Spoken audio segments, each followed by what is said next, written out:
Hello everybody, it's me, Tonic TZW, and have you ever had just one of those games?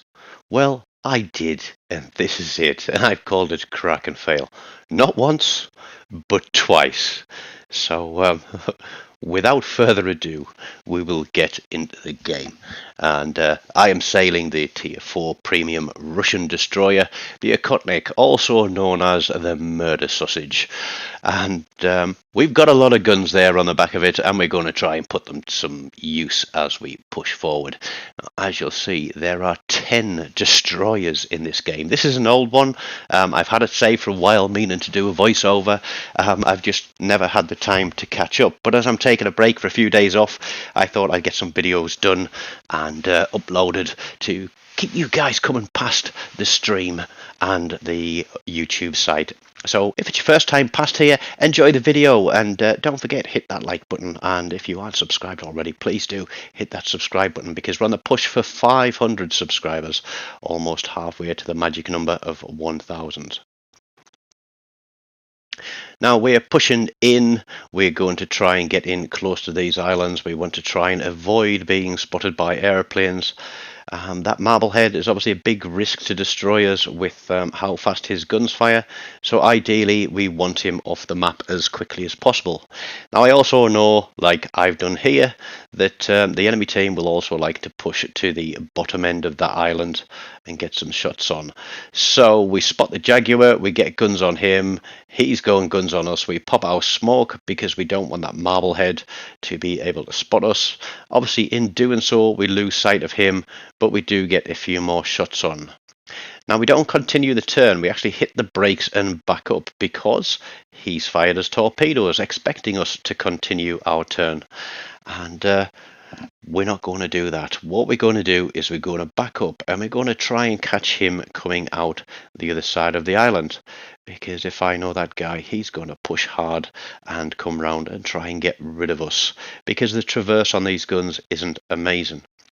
Now we do spot a smoke screen at the bottom end of that island, and it's like, well, the Jaguar's a French destroyer. I'm sure French destroyers don't have smoke screens, so there must be something else out there. So as we back up, we put a set of torpedoes down the side, but we get spotted, and it is the Jaguar, but it's definitely not his smoke. We put those torpedoes down there, they're running, we put another set out, and we start moving again, because we don't want to be sat still too long, being the focus of every single ship on red team. We start our turn, we're trying to get these guns round. Luckily the team are on the ball and we pick up a dev strike. So there was another destroyer hiding down on that corner, and at the same time as we pick up that dev strike, we managed to pick up that Jaguar for a double strike. So we're off the board, we've got 2 kills. We are damaged, our engine is out, our torpedo launchers are out, but we're going to let those repair. We've lost about 2/3 of our hit points in that little engagement, but we have taken 2 enemy destroyers off the map, and red team have already lost 3 of their 5. So we're just waiting for our repair party to come back up. We're looking at what's around the map, still asking them to take that Marblehead out because, you know, he is a risk. And there we go, the Burresk picks up the Marblehead for a dev strike, and he's gone. That gives us a little bit of freedom of movement, knowing that we haven't got that long range HE, coming at us from all kinds of angles, because I do love the Marblehead. I've had a few Krakens in it, and it is a nasty piece of kit if you let it get away.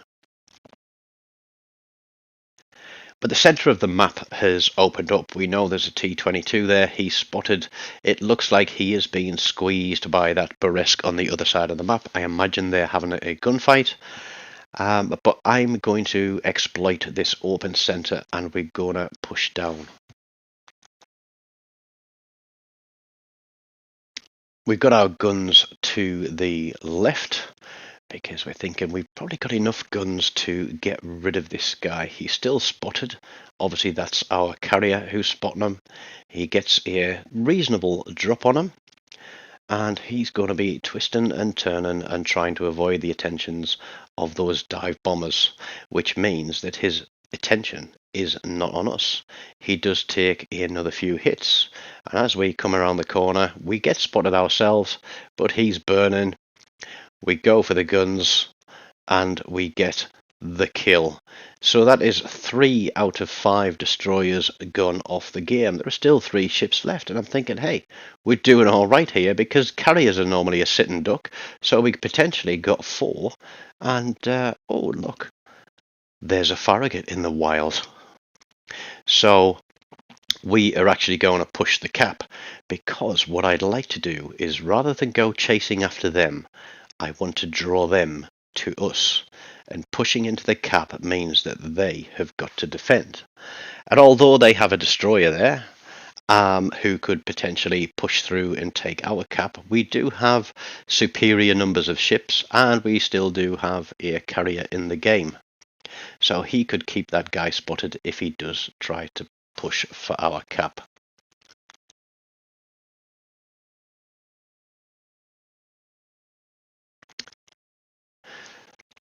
Now the New York there, I think he's twisting and turning. He's just, he knows he's spotted. And I decide that just off the cap, we're going to get some guns onto him and try and burn him down, because if we can get a fire on him now, like that, and he's going to push in to try and defend this cap, then hopefully any torpedoes causing floods or another fire are going to be the end of him, and that could potentially be kill number 4. And he damage cons that single fire, because he's on about a 3rd health too. So what we're trying to do now is get another fire onto him, but very aware that there are torpedo bombers coming in over the top of us. One of the shortfalls of this destroyer is obviously its very short range torpedoes, because if they'd have had some longer range, I think I would have taken this guy out a lot sooner, rather than have to use my smoke and use my guns. But he takes a couple of torpedoes from the carrier. We get our guns onto him again, and we're trying to pick up kill number 4. We're doing our best, but he's turning away. He knows there's another destroyer out here. We get the kill with our guns. There are 2 ships left on the map, one of which is the Farragut and the other which is the carrier. So before I leave my smoke, I'm just going to put a wide spread of torps across there, and just keep that Farragut dancing if he decides to push in towards us. And as we move out of the smoke and onto the cap, because we want to pull him in, we want to draw him in and then destroy him. So we're on the cap. Red team now must respond to this, otherwise they're pretty much guaranteed a loss. And at the same time, we see the carrier there. So I'm thinking, well, 4 kills. We've got a destroyer coming in. The carrier spotted.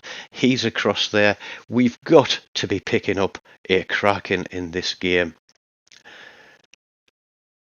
Farragut is still unsighted.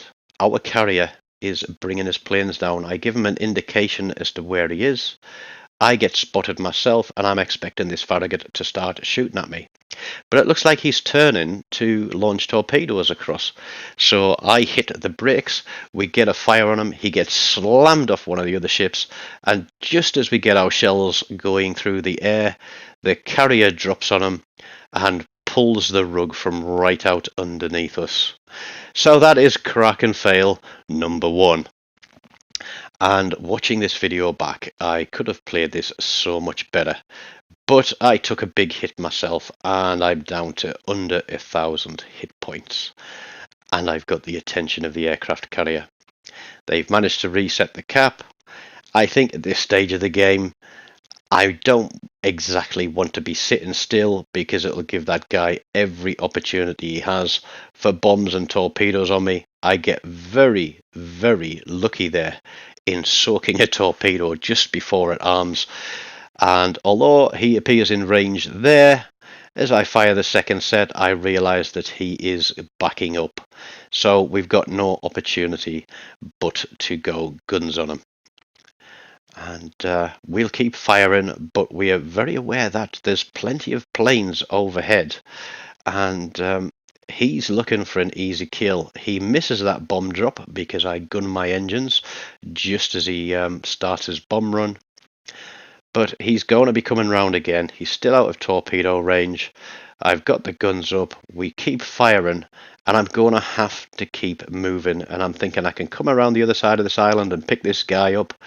But no, our carrier is in there again with torpedoes, and he takes the Rhine out and causes me to have Kraken fail number 2. So we started off well with a double strike, including a devastating strike.